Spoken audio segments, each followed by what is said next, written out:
Attends. Voilà, maintenant. Ça va aller. Pourquoi est-ce qu'il parle à la base pour qu'il lui demande s'il s'agit d'un... Je crois que c'est la première fois que je fais un tournage où je suis assis. Alors, Sur le tu t'alliètes. Au pire, tu fais sur le mouvement, non ça va aller. Ouais. Ouais, on refait, vas-y. Est-ce que t'as vu comment je lui terrain tout à l'heure? C'est bon. Non, tu vois. Ça va aller. Quoi, à peu près? Non, c'est... Merde, c'est...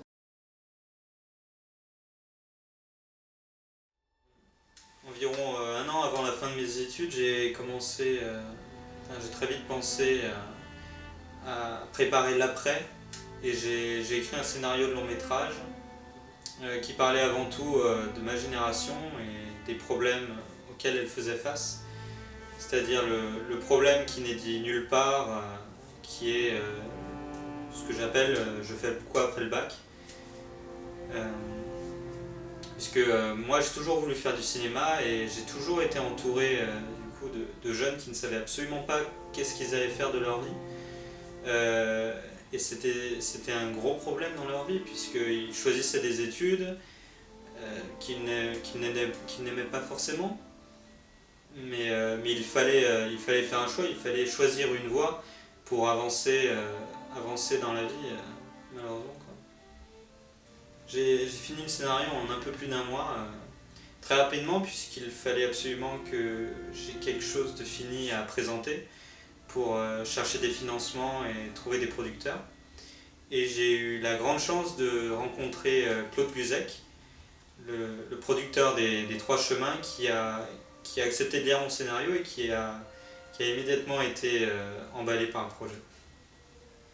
À la première lecture du scénario, j'ai vraiment trouvé l'idée intéressante. Il y avait quelque chose de nouveau, quelque chose de frais, une nouvelle vision, une nouvelle façon de voir les choses. Les idées, en tous les cas, n'avaient jamais été exploitées, en tous les cas, jamais à ce niveau-là. Hi, my name is Talia Raymond and I'm playing Jessie in Les Trois Chemins. Well, I met Laurent Martinier on the set of a clip he was making like a few months ago, I think. And when he got the confirmation by the producer that the movie was going to be made, he immediately called me. And I'd say I really like to work with him because he's very serious and directive, but he also really listens to everyone. And he's sometimes very hard with his actors because he wants us to push away our limits and to become much better actors.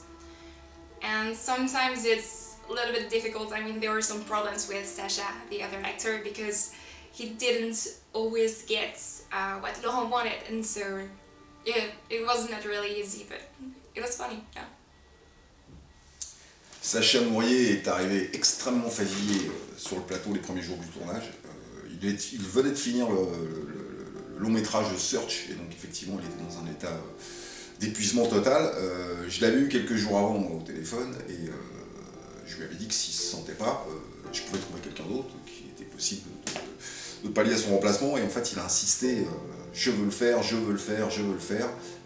Finalement il l'a fait, il avait raison, il a été vraiment super. Il a vraiment donné tout ce qu'on attendait de lui, voire plus.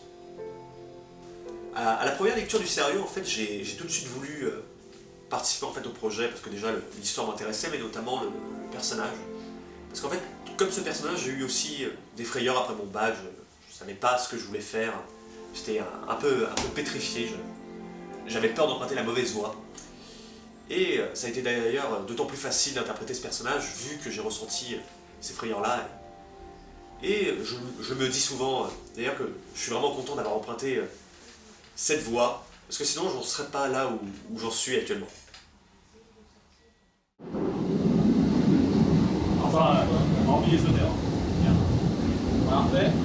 Je vais augmenter le volume d'enregistrement. Comment? Là, si je réagis pas du tout, c'est ça? Tu restes, tu regardes par la vitre, tu t'en fiches. Je regarde, vas-y. Ouais. J'ai toujours eu l'impression que le temps s'arrêtait lorsque j'étais dans le métro. Enfin, hormis les odeurs. Encore une fois. J'ai toujours eu l'impression que le temps s'arrêtait quand on était dans le métro. hormis les odeurs.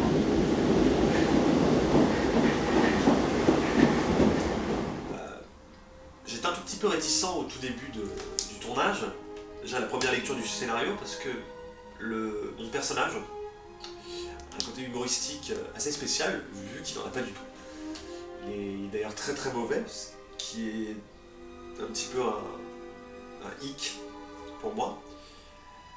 Parce qu'en fait, ça a l'air de rien, mais de devoir jouer un personnage qui dit des blagues et qu'on sait pertinemment au fond de nous qu'elles sont pas drôles, c'est un peu chiant, je vais pas vous le cacher. Et donc j'ai réussi un petit peu à faire changer d'avis le réalisateur et de réécrire des trucs quand même qui étaient un peu plus vraisemblables. Et il a été emballé, il m'a dit d'accord, et on a réussi à faire un travail assez convaincant. I really like my character and the relationship she gets with Sasha. I mean, she's not very sociable, you know, she's even quite boring, actually. And they share the same problems about future, about their parents, and that's what is very interesting in this movie, I think. And they are very different. Sasha tries to hide his problems thanks to humor, and Jesse just does the contrary, and that's why it was very funny in the movie. Sometimes there were some breaks in the dialogues, and yeah, it was great.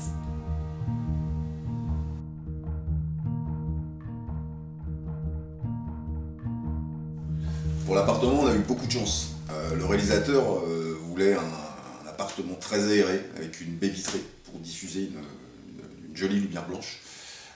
En plus, il était situé dans un quartier qui s'appelle la Campagne à Paris, et c'est justement le quartier où l'héroïne devait habiter. C'est un quartier très intimiste et ça correspondait complètement à l'ambiance qu'on voulait pour le film. Par contre, on a eu quelques soucis avec la prise de son, parce que des pigeons avaient élu domicile sur le balcon, qui faisaient beaucoup de bruit, et qu'on avait beau les chasser, en fait, ils revenaient toujours. Qu'est-ce qui te fait dire ça? Pas grand-chose. Histoire banale de la trahison. Tu parles d'un mec là? Non, non, il manquerait plus que ça. C'est ma mère. Encore. Elle voudrait que je sois bien dans ma peau, que je fasse des études, que je rencontre le mec parfait et que j'ai des enfants.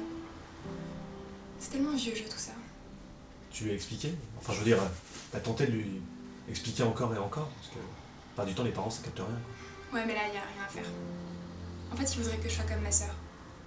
Moi, je ramène un 13, elle un 18. Elle reçoit les félicitations de ses profs et moi, je me fais virer du lycée.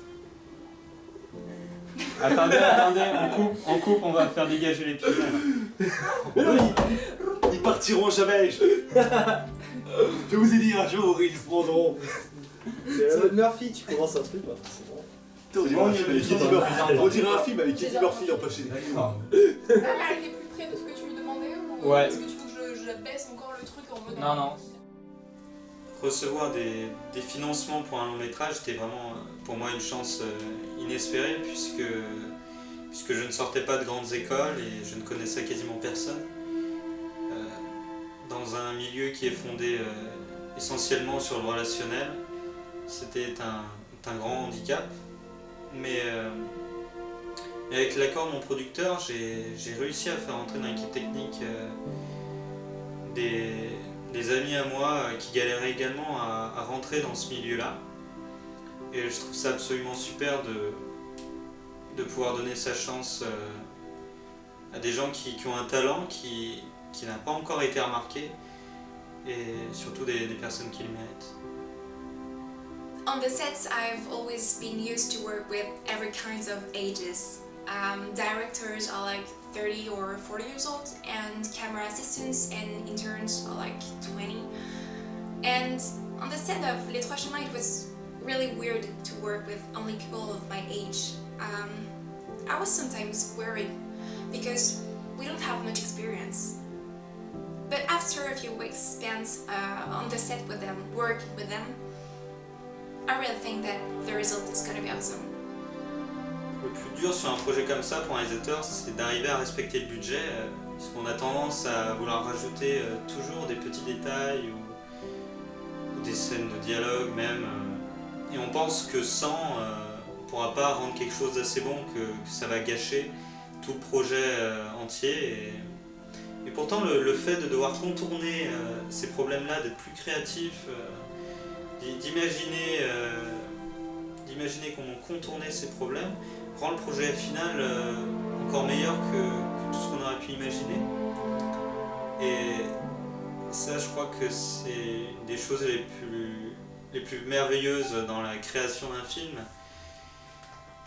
Tout ce que j'espère en tout cas, c'est que les spectateurs l'aimeront autant qu'on a aimé le faire.